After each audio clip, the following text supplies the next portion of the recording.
자, 오늘 세대적 진리 오늘 하고 이제 다음 시간 아니면 다다음 시간까지 이제 이스라엘을 상징하는 새 나무에 대해서 한번 살펴보도록 하겠습니다. 자, 대환란에 대한 주제가 다 끝났죠. 이스라엘은 여러분이 잘 기억하셔야겠지만 성경을 공부하고 또 성경을 알기 위해서 항상 필히 우리가 잘 살펴봐야 될 민족은 이스라엘 민족입니다. 왜냐, 하나님께서는 이 온 땅의 그 어떤 민족이 아닌 이스라엘을 그분의 백성으로 택하셨기 때문이에요. 그래서 어떻게 보면 이 성경 그런 역사의 흐름 그리고 앞으로 전개될 그 예언의 중심에는 항상 이스라엘이 있습니다. 그래서 이스라엘을 보면 하나님의 존재하심을 믿을 수가 있는 거예요. 어떤 한 대제가 그리스도인에게 이렇게 묻는 거예요. 성경이 진리라는 걸 어떻게 증명할 수 있냐? 증명해보라 그랬어요. 만약 여러분이 그 질문을 받으면 여러분 어떻게 대답하시겠어요? 다양하게 대답할 수 있는데 이 그리스도인은 딱 한마디 한 거예요. 왕이요, 유대인입니다. 그런 거예요. 성경의 진리라는 걸 어떻게 알 수 있다는 거예요? 유대인을 보면 안다는 거예요. 네. 그만큼 이스라엘의 그런 성경에서 차지하는 비중은 굉장히 크다 이거죠. 자, 오늘 이 성경에 등장하는 여러 나무들과 식물들이 있는데 사실 이제 그것은 한번 나중 기회에 한번 여러분들하고 같이 식물들 또 나무들에 대해서도 한번 이렇게 공부해보는 계기를 한번 가지려고 하고요. 오늘은 성경에서 특히 중요하게 제시되고 있는 새 나무들에 대해서 한번 살펴볼 겁니다. 새 나무들은 바로 뭐냐면 포도나무, 무화과나무, 올리브나무예요. 네. 그런데 이 새 나무들이 굉장히 참 신기한 게 뭐냐면 이스라엘이라는 민족을 참 상징해요. 너무나도 그 민족의 특성과 너무 부합해요. 그리고 또 중요한 게 뭐냐면 그 나무들은 최초의 인류가 살았던 에덴 동산에 있었던 나무들이에요. 또 예. 아마 제가 예전에 한번 언급한 적도 있는데 나중에 한번 강의를 또 따로 하겠지만 에덴 동산에 이렇게 여러 과실들이 있었을 거 아니에요, 나무들이. 그렇죠? 근데 거기서 보시면 어떤 나무들이 있었냐면 생명나무가 있죠. 그렇죠? 그리고 선과학의 지식의 나무 열매가 있었죠. 그렇죠? 그러니까 하나님께서는 아담과 이브에게 그걸 금하셨잖아요. 선과학의 지식의 나무 열매는 먹지 마라. 그리고 또 창세기 그 1장부터 3장에서 나온 게 뭐냐면 무화과나무 잎이에요. 그러니까 이 에덴 동산에서 이 다른 여러 과실들에 대해서는 특정한 명칭을 거명 안 했는데 딱 세 가지가 나온다 이거죠. 그죠? 선과학의 지식의 나무, 그 다음에 생명나무, 그리고 무화과나무예요. 그럼 이거를 딱 세 가지죠. 오늘 우리가 배우는 포도나무, 무화과나무, 올리브나무 세 가지죠. 그것을 매치시켜보면 일치가 되겠죠. 예. 그러면 딱 일치가 되죠. 생명나무 또 여러분 뭐하고 매칭이 되겠어요? 올리브나무겠고. 그럼 선과학의 지식의 나무 열매는 뭐겠어요? 바로 포도나무 열매가 되는 거예요. 사람들은 그 일반 교회들은 뭐 선악과 하면 사과부터 생각하잖아요. 사과. 아니면 무슨 복숭아 따먹는 거. 그리고 서유기 같은 거 그런 거 본 따가지고 그렇죠? 다 헛소리예요, 헛소리. 선과학의 지식의 나무 열매는 선악과라고 불리는 거는 포도 열매를 말하는 거예요. 그래서 성경에서는 이후부터 어때요? 하나님께 성별된 나실인에게 금지하는 열매가 뭐예요? 포도 열매예요. 왜 포도 열매를 먹지 말라 그러겠어요? 그리고 성경에서는 포도주를 뭘 상징합니까? 피를 상징하죠. 성경에서는 피를 먹지 말라 그러죠. 율법 이전부터 율법 시대, 율법 이후까지 핏째는 먹지 말라 그러죠. 바로 그 피를 상징하는 게 포도 열매이기 때문에 그런 거예요. 네. 자, 그래서 이제 주제는 우리가 나중에 공부하기로 하고, 어쨌든 그만큼 이 포도나무, 무화과나무, 올리브나무는 굉장히 성경에서 이렇게 비중 있게 다뤄지는 나무들이에요. 또 왜 그러냐면 이 새 나무들이 바로 이스라엘을 상징하기 때문에 그렇다라는 거죠. 예. 자, 교환의 맨 위에서 하나, 둘, 셋, 네 번째 줄을 보세요. 실제로 이 나무들은 팔레스타인 땅에서 풍부하게 나기도 하여, 그리고 각 나무들과 연관하여 이스라엘의 상태를 묘사하고 있기 때문에 그렇습니다. 그래서 이 포도나무, 무화과나무, 올리브나무를 보게 되면 그 새 나무들을 통해 이스라엘의 영적인 그리고 또 민족적인, 그리고 종교적인 상태가 어떤지를 우리는 살펴볼 수 있다라는 거죠. 예. 그래서 이 세 나무들을 통해서 하나님의 경륜 가운데서 이스라엘 민족이 어떻게 이렇게 이어져 오고 또 어떤 특성을 보이는가, 우린 이것을 또 볼 수 있다라는 것이죠. 다음 시간에 배우겠지만 이런 무화과나무의 잎이 유연해진 걸 보면서 뭐예요? 주님의 재림이 가까운 걸 안다 그랬죠. 무화과나무가 이스라엘 아니에요. 그렇죠? 그렇게도 우리가 또 살펴볼 수 있는 거기 때문에 이 세 나무들은 굉장히 중요하게 좀 공부해야 될 이유가 있습니다. 자, 그래서 오늘은 이 이스라엘과 연관된 진리를 상고해보는 계기를 갖고요. 그래서 그 중에 하나인 포도나무를 먼저 보겠습니다. 그래서 포도나무의 어떤 교리적인 면과 또 우리 그리스도인들이 취할 수 있는 영적 교훈을 한번 보겠습니다. 자, 1번 보세요. 포도나무. 그 밑에 첫 번째 보시면 성경은 이스라엘을 하나님께서 심고 돌보셨던 포도나무에 비유한다라고 합니다. 그러니까 예수님께서도 공생의 기간 동안에 그 대중들에게 항상 비유로 설명하실 때 포도원 비유를 많이 하셨어요. 그렇죠? 포도원에 일꾼들을 보낸다 그러죠. 그렇죠? 아침 9시부터 해가지고 일꾼 보내는 것도 포도원이 나오고, 그리고 또 첫째 아들, 둘째 아들 해가지고 큰 아들, 작은 아들 해서 너 포도원에 가서 일해라.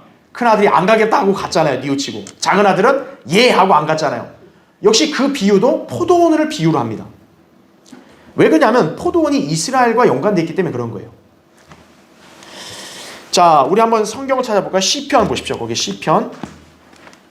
시편은 안 찾고 이사야 먼저 5장을 펴보세요. 이사야 5장. 이사야 5장을 먼저 펴보시겠습니다.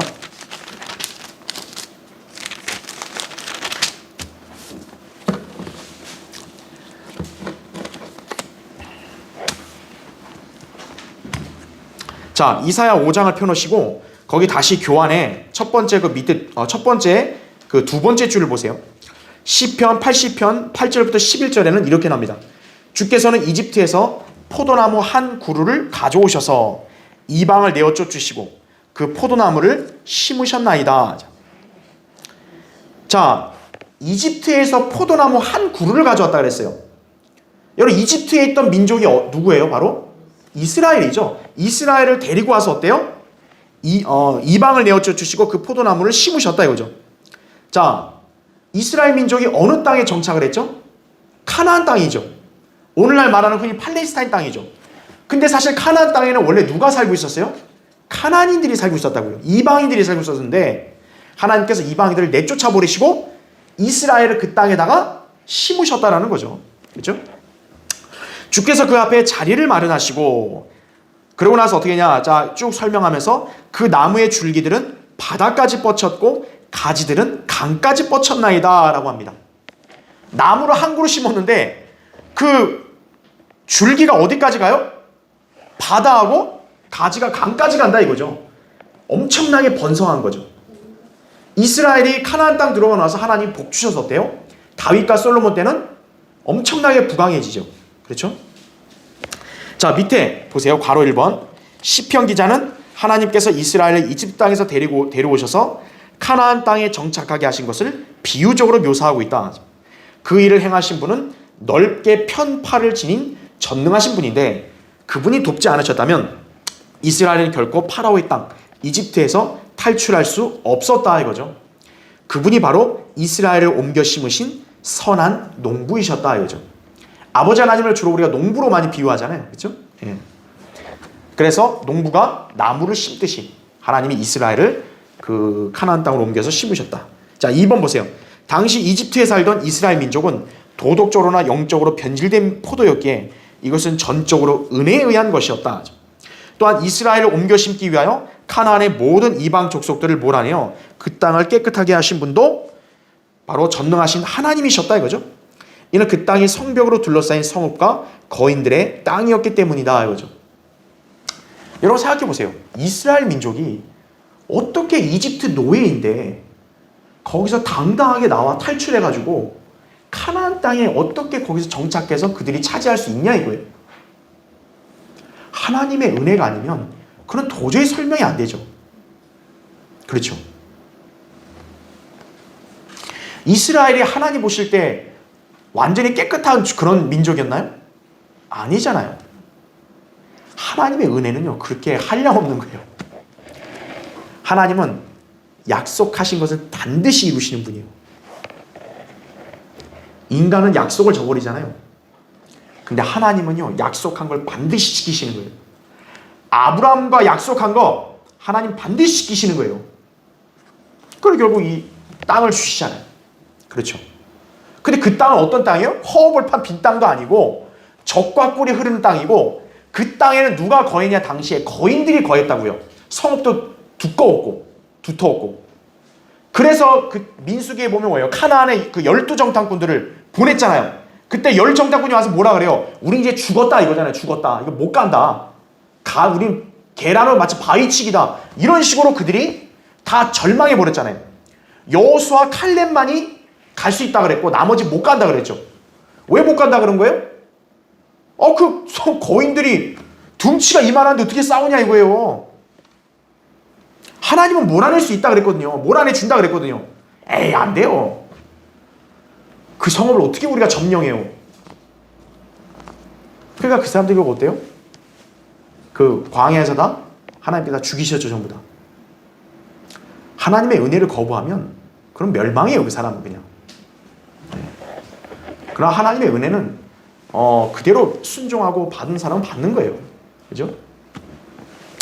자, 어쨌든 이스라엘을 하나님께서 심으셨다 이거죠. 자, 두 번째 보세요, 교환에. 하나님께서는 이스라엘을 그분의 백성으로 택하시어 선대하신 점을 최상급 포도나무를 심어 포도원을 가꾸신 것으로 비유하여 말씀하셨다. 그게 여러분 지금 제가 아까 피라고 했던 이사야 5장입니다. 이사야 5장은 바로 포도원의 비유가 나오는데, 이 포도원이 바로 누구냐면 이스라엘을 말한다고 기록하고 있어요. 한번 거기 볼게요. 5장 1절을 보세요.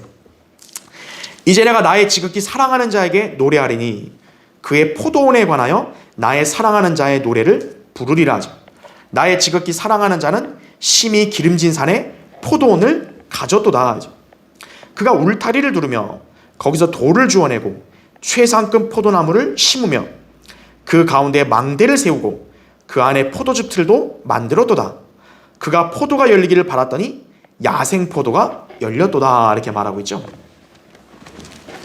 자, 여기를 보니까 그 교환에 그 밑에 그 괄호 2번을 보세요. 이스라엘만큼 풍성한 은혜를 받은 민족은 없죠. 그렇죠. 하나님이 무조건적으로 선택해 주신 게 얼마나 감사해요. 근데 하나님이 그냥 선택만 하고 끝낸 게 아니라 뭐예요? 이스라엘을 엄청나게 선대해 준 거예요. 그것을 마치 우리가 헤아릴 길이 없으니까 쉽게 비유로 설명하면 뭐예요? 농부가 최상급 포도나무를 심고 최상급으로 가꾼 거예요. 울타리도 둘러주고 다 아주 잘 관리해줬다 이거죠. 여러분, 그렇다면 당연히 그 포도나무에는 어떤 열매가 달려야겠어요? 썩은 열매예요? 아니면 최상의 열매예요? 최상의 열매가 달려야죠. 당연히 그렇게 해줬는데, 그런데 생뚱맞게 뭐예요? 야생 포도가 열린 거예요. 야생 포도가. 이게 말이 됩니까 이게? 최상급 포도 열매가 나와야 되는데 다 해줬더니 정작 맺는 열매는 뭐예요? 야생 포도예요. 자, 왜 그렇게 됐을까요? 그들이 불순종하고 죄를 지었기 때문에 그런 거죠. 하나님의 명령대로 실행하고 살면은 문제가 없었는데, 그들은 하나님께 모든 복들을 다 받아놓고 어때요? 딴짓을 하는 거예요. 그러니까 결국 야생 포도 열매가 맺었다라는 거죠. 그래서 하나님께서도 지금 이사야 5장 4절 보세요. 내가 내 포도원에 행했던 것 외에 무엇을 더 했어야 했느냐? 내가 포도 열리기를 바랐는데 야생 포도가 열리면 어쩐 일이냐 이거죠. 하나님이 오히려 반문하는 거예요. 하야, 내가 여기다 뭘 잘못을 했냐 이거예요. 내가 이렇게 다 가꿔줬으면 포도 열매가 열려야 될 게 아니냐 이거죠. 하나님도 기대하시는 거죠, 열매를요. 하나님도 그분의 사람들에게 열매를 기대하시는 거예요. 이렇게 선대해주고, 이렇게 가르쳐주고, 이렇게 너를 내가 인도해줬으니 너는 그에 따른 행실을 보여야 된다 이거죠. 근데 정작 엉뚱한 짓을 하니까 뭐가 나와요? 전혀 이제 보기도 싫은 그런 야생 포도 열매가 나오니 이건 농부의 입장에서 이거 얼마나 황당한 일이겠어요? 그러니까 묻는 거예요. 자, 거기 가로 3번 보세요. 하나님께서 이스라엘 백성을 놓고 기대하신 것이 실망으로 변했으면 자명하다 이거죠. 오죽하면 이스라엘의 배은망덕에 대해서 주님은 예레미야 이거 2장 21절에 나왔죠. 내가 너를 한 고귀한 포도나무 즉 온전히 올바른 씨로 심었더니 어찌하여 내가 내게 타국 포도나무인 빗나간 식물이 되었느냐라고 말씀하셨겠냐 이거예요. 예. 빗나간 식물 된 거예요. 왜? 열매를 제대로 안 맺으니까. 쉽게 생각해 보세요. 사과나무를 심었으면 당연히 무슨 열매가 나와야 돼요? 사과가 나와야죠.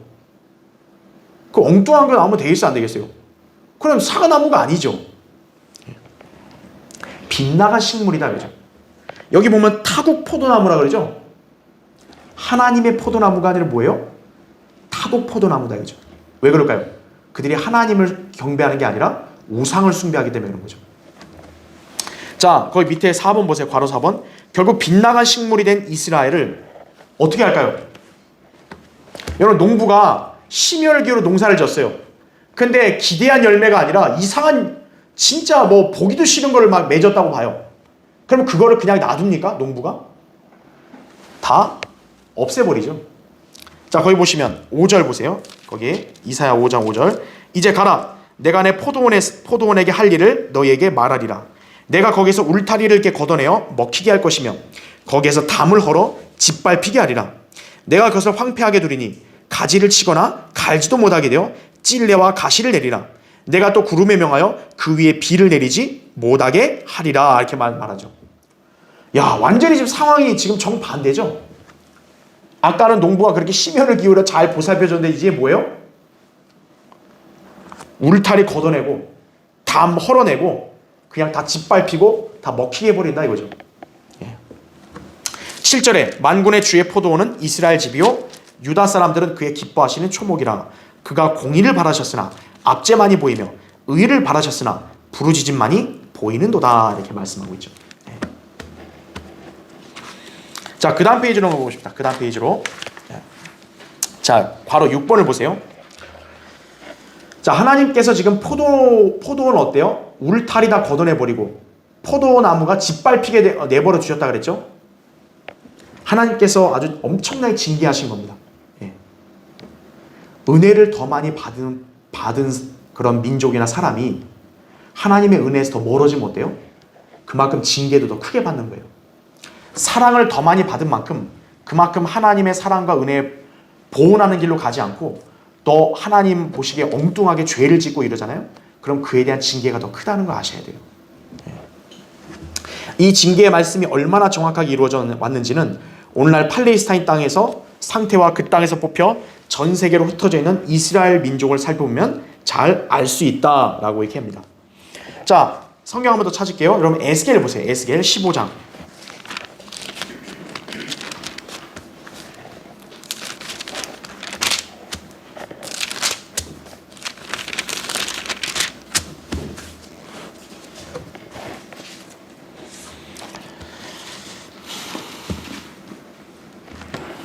자, 에스겔 15장 거기 2절을 한번 보세요. 에스겔 15장 자 2절.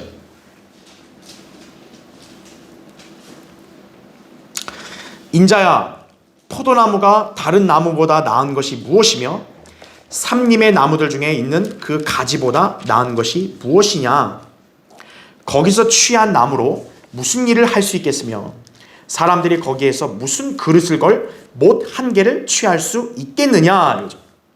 보라, 그것은 땔감으로 불에 던져지며 불이 그 양끝을 삼키고 그 중간을 사르리니 그것이 무엇을 만드는데 적합하겠느냐 이거죠.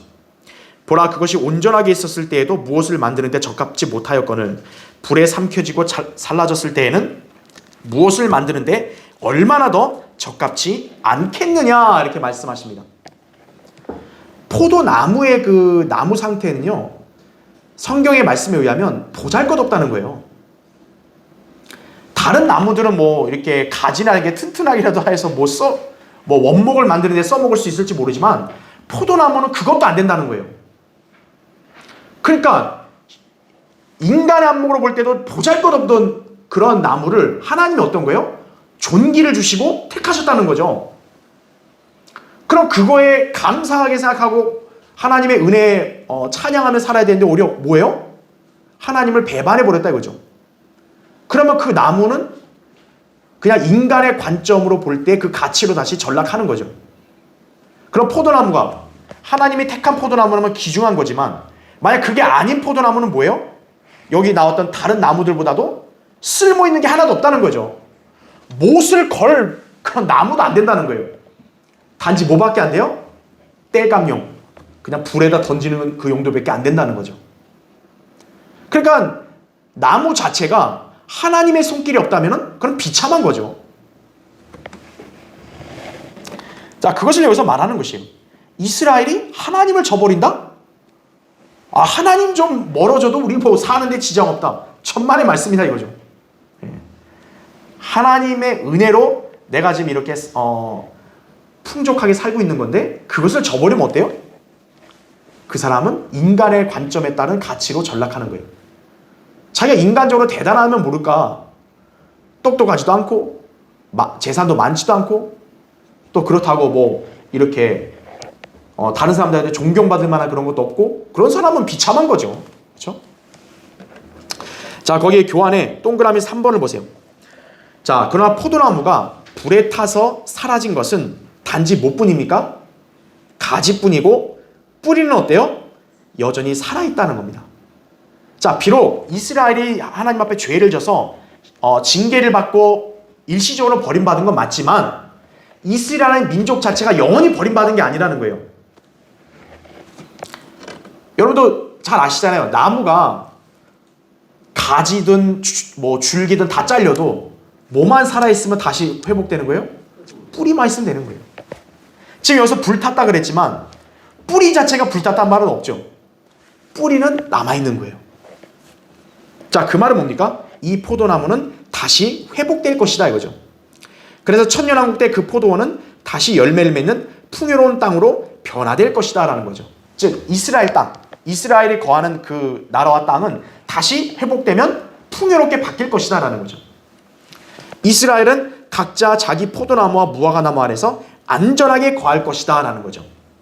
사실 이스라엘이 최고 전성기 부흥기 때가 언제예요? 솔로몬 7위 때 아니에요. 솔로몬 7위 때는 천년왕국을 예표하거든요. 그때 표현을 뭐라고 쓰냐면 자기 포도나무와 무화과나무 아래서 안전하게 거한다라고 말합니다. 예. 이스라엘은 그렇게 회복될 것이다 이거죠. 죄에 대한 징계를 받았지만 하나님의 은혜로 다시 회복은 된다 이거죠. 자, 밑에 괄호 7번 보세요. 하나님의 징계는 피할 수 없다 이거죠. 하나님의 베푸심을 무시하고 감사할 줄 모르며 마땅히 내야 할 열매를 맺지 못한다면 제 아무리 하나님의 사랑을 받는 사람이라 할지라도 무시무시한 징계를 감당해야 한다 이거죠. 성도는 이런 사실에 두려움과 경외함으로 하나님을 섬겨야 합니다. 이거죠. 네. 이스라엘도 징계를 받았는데 하물며 다른 사람이라고 예외가 있겠어요? 네, 없다라는 거죠. 그렇죠? 자, 그러니까 이 포도나무를 통해서 우리는 이스라엘 민족의 어떤 그런 영적인 상태 이것을 우리가 한번 볼 수 있다라는 것이죠. 그렇죠? 자, 밑에 세 번째 보세요. 한편 자, 포도나무가 이스라엘을 상징한다 했는데 자, 신약 성경에서는 포도나무는 영적으로 예수 그리스도와 성도들의 관계를 나타낼 수 있다 이렇게 보시면 됩니다. 자, 한번 찾아볼까요? 요한복음 15장 보세요. 요한복음 15장.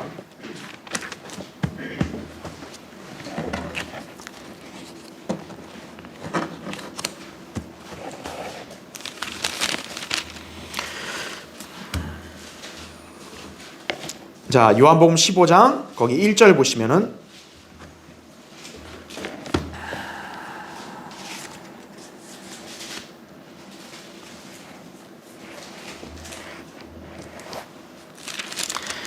(15장 1절에) 나는 참 포도나무요 나의 아버지는 농부시라. 내 안에서 열매를 맺지 못하는 가지마다 그분께서 제거해 버리시고 열매를 맺는 가지마다 정결케 하시어 더 많은 열매를 맺게 하시느니라 하죠. 이제 너희는 내가 너에게 일러준 말을 통하여 깨끗해졌느니라. 내 안에 거하라. 그러면 나도 너희 안에 거하리라. 가지가 포도나무에 붙어있지 아니하면 스스로 열매를 맺을 수 없듯이 너희도 내 안에 거하지 아니하면 역시 그렇게 되리라. 나는 포도나무요 너희는 그 가지들이라. 그가 내 안에 내가 그 안에 거하면 그 사람은 많은 열매를 맺느니라. 이는 나를 떠나서는 너희가 아무것도 할 수 없기 때문이라. 이렇게 말씀합니다. 자, 포도나무도 하나님의 손길에서 벗어나면 어때요? 아까 말씀드렸다시피 볼품 없어지잖아요. 신약 성도들도 예수 그리스도께 온전히 거하지 않으면 어때요? 별 볼일 없는 존재라는 거죠. 그걸 마치 뭐를 얘기하냐? 우리는 포도나무에 붙어있는 가지들과 같다라는 거예요. 자, 가지들이 포도나무에 붙어 있어야 어때요? 그 포도 열매를 달죠. 만약에 가지가 자기 멋대로 나 포도나무로부터 독립합니다. 나 혼자 해볼게요. 그럼 열매가 있어요? 없어요? 없죠. 열매를 내는 건 가지가 아니죠. 뿌리로부터 수액을 공급받아서 거기서 이제 줄기에서 이제 열매가 나와서 가지가 달고 있는 것뿐이죠. 열매를 맺는 것, 바로 주님이 우리 안에서 역사하셔서 하는 거죠. 우리가 대단한 게 아니라. 자, 여기 요한복음 15장의 비유를 보면 예수님은 자신을 참 포도나무라고 말씀하죠. 여러분, 왜 참이란 말 붙였어요? 거짓도 있기 때문에 그런 거예요. 거짓 포도나무. 예.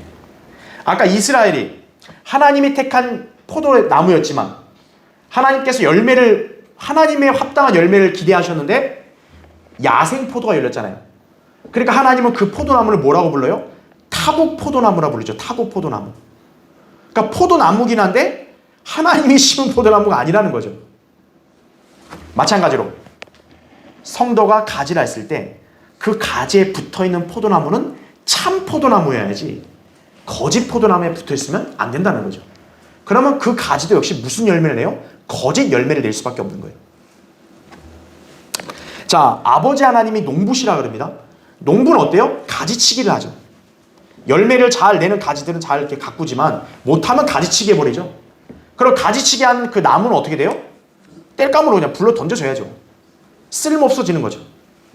성도가 주님께 붙어있지 않으면 어떻게 되고 진리 안에 온전히 서있지 않으면 열매를 맺지 못하죠. 그럼 하나님 보실 때 그 사람도 역시 쓸모없는 그런 사람이 된다는 것이. 그래서 거기 괄호 1번 보면 이 비유를 통해 예수님께서는 제자들이 포도나무 가지로서 나무에 붙어있지 않으면 스스로 열매를 맺을 수 없다는 점을 일깨워 주셨다. 그죠? 누구든지 주님 안에 거하는 사람은 많은 열매를 맺고 주님을 떠나서는 아무것도 할 수 없는 존재라는 것을 포도나무와 가지들의 관계를 통해 보여주신 것이다 이거죠. 2번을 보시면 가지들은 열매를, 그것도 많은 열매를 달고 있어야 풍성해 보인다 이거죠.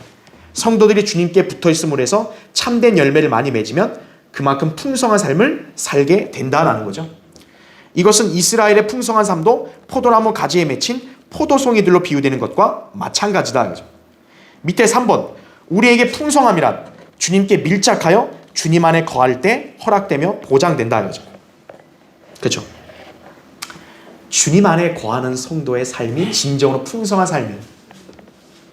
돈 좀 많이 벌고 세상에 이름을 냈다 해서 그 사람이 풍성한가요? 아니라는 거예요. 구원받은 그리스도인이 주님 안에 거하고 있을 때, 그 참 포도나무신 주님으로부터 나오는 열매를 달고 있을 때, 그때가 풍성한 삶이라는 것이에요. 그렇죠? 자, 이스라엘처럼 야생 포도를 달고 있으면 안 돼요. 자, 신약 성도들은 어떤 거로 적용해 볼 수 있죠? 육신적인 일들로 육신적인 열매를 내면 안 된다는 거예요. 우리는 성령의 열매를 내야죠. 또 복음을 전함으로써 구령의 열매를 내야죠. 네. 그런데 그리스도인이 육신의 열매를 낸다 이거죠. 갈라디아서 5장 19절부터 21절에 보면 육신적인 일들이 나온다 이거죠. 그렇죠? 뭐 간음과 음행과 뭐 도둑질과 그런 거 다 나온다고요. 시기, 다툼, 질투 이런 게 나온다 이거죠. 그러니까 그런 열매를 맺게 되면 뭐예요? 야생 포도 열매를 맺는 이스라엘과 똑같은 거예요. 하나님 보실 때는. 그러니까 하나님은 우리 성도들 개개인에게 열매들을 기대하신다고요. 많이 맺으면 더 기뻐하시죠. 그러나 적게 맺어도 일단 맺으시면 그래도 주님이 만족하시죠. 아, 내가 수고한 만큼 결실이 있구나. 근데 어떤 성도를 갔더니 이거는 뭐 열매가 아니라 도저히 먹을 수 없는 육신적인 썩은 열매를 낸다 이거예요. 그런 사람은 하나님 보실 때 무가치한 사람이에요. 그 사람은. 그죠? 자, 4번 보세요. 포도나무는 당연히 포도 열매를, 그것도 참 포도 열매를 풍성하게 맺어야 한다 이거죠. 성경은 이스라엘의 풍성한 삶에 대해서 포도 열매를 많이 맺어 그 열매의 잔을 마시는 것으로 비유한다 이거죠.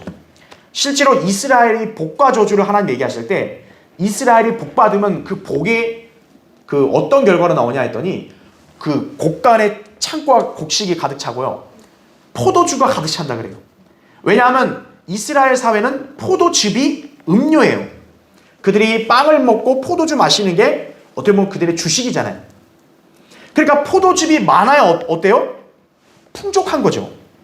포도즙이 없으면 마실 게 없는 거죠. 자, 성도 역시 마찬가지로 주님 안에 거함으로써 열매를 많이 맺으면 풍성한 삶을 살겠죠. 그 풍성한 삶의 결과는 뭐냐면 바로 기쁨입니다. 성도가 기쁨을 지금 향유를 못한다. 그럼 뭔가 좀 열매를 제대로 못 맺는 거예요. 성도는 하나님이 주시는 기쁨을 누려야 돼요. 그것은 세상적인 재미하고 다르다고요. 세상에서 뭔가 이렇게 코미디 같은 거 뭐 개그해줘서 막 재밌다 이게 기쁨이 아니에요. 그런 거는 공허하기 때문에 다 사라져요. 시간 지나면. 주님이 주시는 기쁨은 환경에 구애되지 않는 거예요. 좋은 환경이든 열악한 환경이든 그 기쁨은 꾸준히 유지된다 이거죠. 그게 열매 맺는 삶이에요. 바로 포도나무에 붙어있는 우리 성도들 가지가 그런 열매를 달 때 그런 거다 이거죠. 그렇죠? 자, 마지막 네 번째요. 주님은 그분의 백성들을 포도나무에 비유하시면서 그 포도나무가 열매를 맺지 못하면 가차없이 제거하신다 이거죠. 이것은 위대한 특권을 누린 이스라엘도 예외가 아니었다 이거죠. 따라서 성도의 삶은 주님께서 원하시는 참된 열매를 맺는 삶이어야 한다 이거죠. 물론 우리 신약 성도들이 구원을 잃어버리진 않아요. 우리가 받은 구원은 영원히 보장됩니다. 하지만 섬김과 사역에 있어서는요, 버림받을 수 있는 거예요. 그래서 바울이 고린도서 9장 27절에 그랬잖아요. 어떻게 해서든 내 자신이 버림받지 않게 한다 그랬죠. 성경대로 있는 교회에서 신실하게 믿음 생활하고 주님을 섬기는 사람은 주님께 계속 쓰임받는 거예요. 근데 그 가치를 무시하고 자기 멋대로 이 교회를 폄하하고 나간 사람들은요, 주님께 쓰임받지를 못해요. 그래서 그 사람들이 내는 열매는 참된 열매가 아니에요. 그러니까 그 사람들이 순간은 좋을지 몰라도 나중 가면 후회하고 이제 비참한 삶을 살게 된다 이거죠. 여러분이 왜 주님 안에 온전히 거해야 되는가? 이스라엘처럼 쓸모없는 상태가 되면 안 되기 때문에 그런 것이에요. 그렇죠? 자, 다음 시간에는 이제 다른 나무로 한번 공부해 보도록 하겠습니다.